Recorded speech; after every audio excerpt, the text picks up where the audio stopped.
So as of today, the importers of petrol to the country, they say landing cost is 1,117 per litre.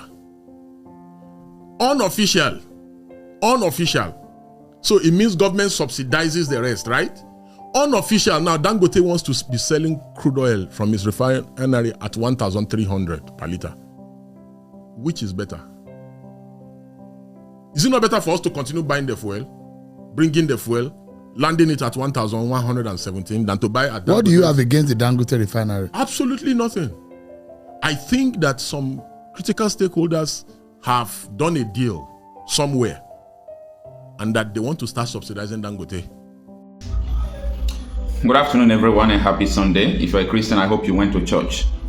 Dangote, that a lot of people were citing when they were sabotaging his refinery, has finally joined the criminal gang to impoverish Nigerians.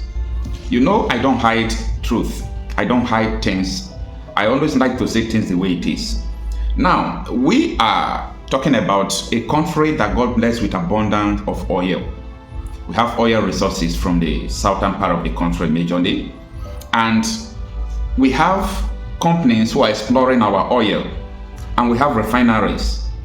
Then we all are aware how these people are sabotaging our refineries, and not only that, we still have a private one that if the government are stopping their own not to function, the private refinery is there, Dangote Refinery, that will be alternative to all this mess we are seeing. They keep on telling us that because they are importing fuel, that is why the fuel is expensive, the petrol, and the PMS price.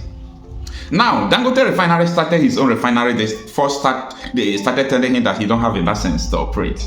Then when Dangote was about to expose them, in fact, he exposed them, telling them that I know so many of you that have refineries abroad that we are paying subsidies to. They called him in Aso Rock. And after the talk now, they said Dangote is about to start selling fuel, but NNPC will be the sole buyer of Dangote fuel. Does that make sense? Now, can you tell me why Dangote is about to sell fuel for 1,300?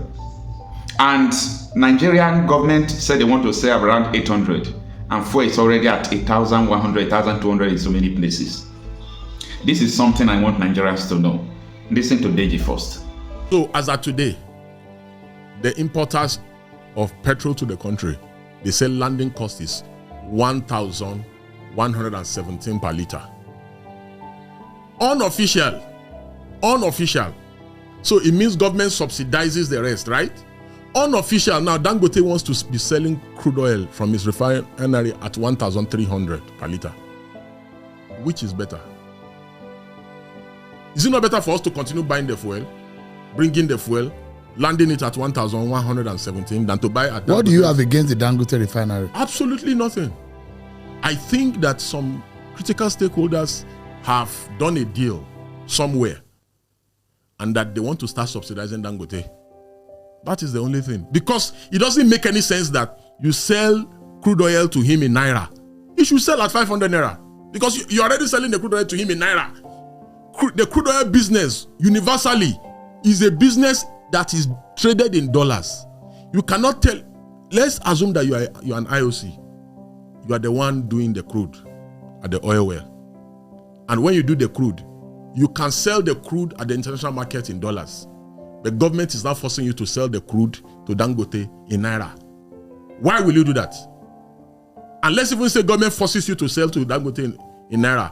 Should fuel not be cheaper in Nigeria than the fuel that they bring into the country? Because now Dangote's fuel that is refining here is more expensive than the fuel that they are bringing into the country. Whose fault is that? It's NNPC. It's Bola Ahmed Tinubu. He's the one that wants to start subsidizing Dangote. Is Bola Ahmed Tinubu the MD of NNPC? He's the Minister of Petrol. We must stop shifting the buck. The buck stops at his table. He must take responsibility for the failure in the oil sector.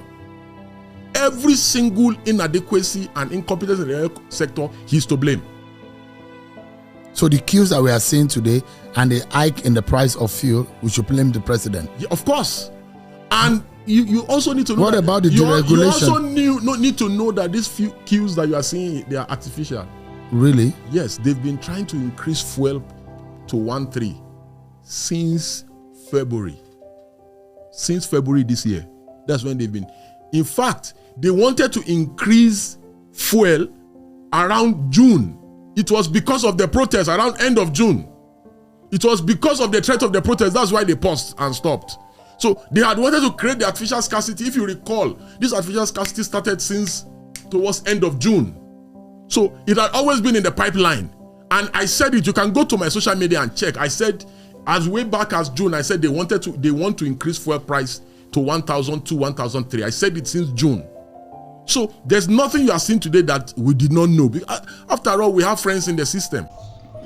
Okay, now, this is still part of the system why I said this country must be divided.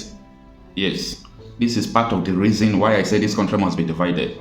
Now, before I will go into the details of all these shenanigans, do you know that fuel is more expensive in the southern part of Nigeria than in the north? Someone should come and solve the puzzle. I don't know. I need someone to solve the mathematics for me, because as far as I'm concerned, it is a puzzle to me. Why the fuel will be more expensive in the southern part of the country than in the north? And this fuel is being explored in the south, refined in the south. If they are going to import it, they will import it from the south, but it's more cheaper in the north. Who is deceiving who is this country now? So I don't just understand that this thing is happening before our very own eyes. Oh, it pains me a lot. So many Nigerians are not taking cognizance of what is going on in our country. This is not a nation again. It's not a country. The powers that be, we gather together against the people. Yeah, they gather together against the people. They plan everything against the people. And the people are there doing pranks. They are there going to nightclubs on top of their stolen future.